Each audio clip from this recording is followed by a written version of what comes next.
Trump's new ultimatum for Putin. Why did the US president decide to shorten the deadline so drastically? It used to be 50 days, now it's 10. What will happen if the situation doesn't change after this deadline expires? And how is the Kremlin once again trying to pull the wool over the White House's eyes? Let's figure it out. Putin must cease fire and start real negotiations with Ukraine, at least by August 8. Otherwise, the US will impose new sanctions both against Russia and against countries doing business with the Russian Federation. The head of the White House explained this decision by saying that Moscow had not responded to the previously announced deadline. And Trump called all talk without action pointless. Moreover, every day Putin's army continues to attack peaceful Ukrainian cities. I've spoken with Putin many times. We got along very well. We talked 5 times, maybe 4. Prime Minister Starmer, you and I have discussed this issue. We thought we had solved it many times. And then Putin comes out and launches missiles at some city, for example, at Kiev, killing many people. I'm very disappointed in Putin. Those 50 days I gave him, I'll cut down to a shorter period, because now I know the answer to the question, what happens next? This time, the Kremlin responded by saying that they had supposedly taken note of the US president's statement and hinted that Moscow would not back down from the demands it voiced in Istanbul and set out in the so-called memorandum.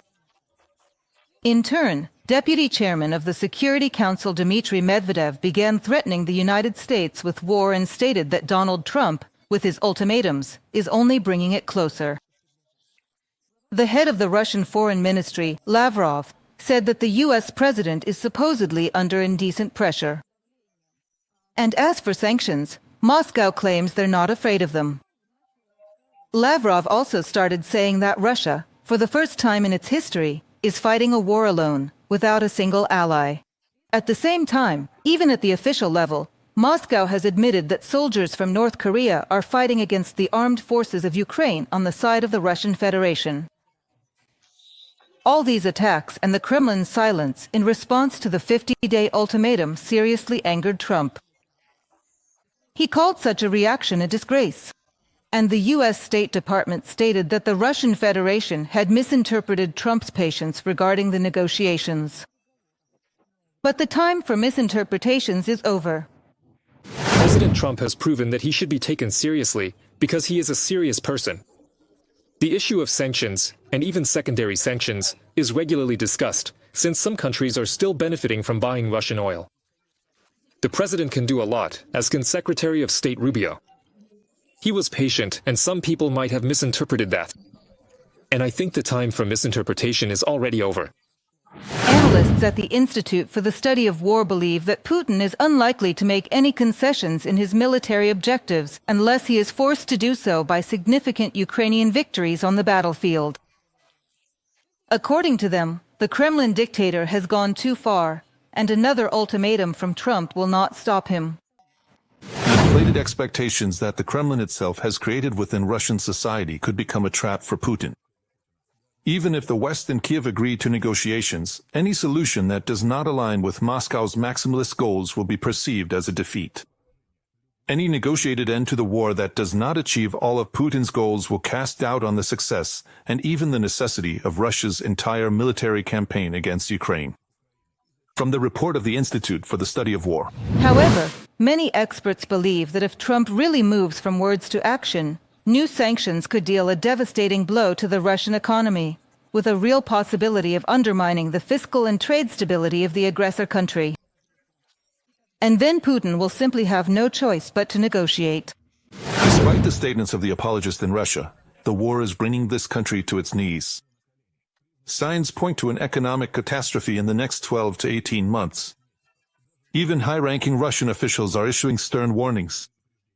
The Minister of Economic Development of the Russian Federation, Maxim Reshetnikov, recently warned that Russia is facing a recession. But the reality is much worse. Although military spending supports the economy in the short term, in reality it is burning through billions of rubles in an ever-growing pit. From a publication by the New York Post.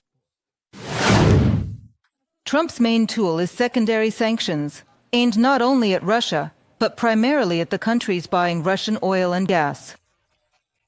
If these countries continue to import energy resources from the Russian Federation, measures are in place for them, up to 100% tariffs on exports to the US. First and foremost, this will affect China and India. These are precisely the countries that became the main buyers of Russian oil after the start of the full-scale war in Ukraine. The new restrictive measures are intended to force oil refiners to look for other suppliers. Putin can live under sanctions, he can disregard Russian soldiers, but China, India, and Brazil will have to choose between the American market and helping Putin. I think they will choose the side of the United States. Meanwhile, U.S. Senator Richard Blumenthal from the Democratic Party is calling to speed up the vote on the bill introducing new sanctions against Russia. According to him, there are 85 supporters of the bill in the Senate, and if necessary, they can gather up to 90 votes. At the same time, Blumenthal insists on 500% tariffs. In his words, and I quote, "This is a hammer that will finish off the Kremlin's economy, while 100% measures might only serve as a warning." Vladimir Putin does not deserve any extra time, and we need to speed up the vote on the sanctions bill. Everything the president is doing is in the right direction. But I strongly advocate for the sanctions to be 500%, not just 100%. Richard Blumenthal, U.S. Senator from the Democratic Party, in a comment to public broadcasters is filmed. The president of Ukraine also responded to Donald Trump's new deadline. Volodymyr Zelensky thanked the head of the White House for his commitment to ending Russian aggression against Ukraine and emphasized that at this moment, much can change thanks to the power to achieve real peace. Ukraine delivers on its promises. There is an extremely significant statement from President Trump. And that's true. It is Russia that is doing everything to disrupt peace efforts and prolong this war. Every night there are strikes, constant Russian attempts to inflict pain on Ukraine. Indeed, peace is possible if we act strongly and decisively. And we have said repeatedly, and all our partners know this, that sanctions are a key factor. Russia takes sanctions into account. It considers such losses. Peace is possible through strength. In the end, until August 8th, Russia essentially has its last chance to show real movement toward a ceasefire. If this does not happen, 100% tariffs from the US will be launched in turbo mode. After that, a jump to 500% is possible. Sanctions pressure on the aggressor, in turn, will also be increased by the European Union.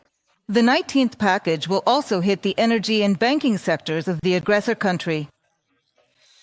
For the Kremlin, this is a period of decision, either to enter the world stage as a country ready for dialogue, or to face complete economic isolation and increased military pressure.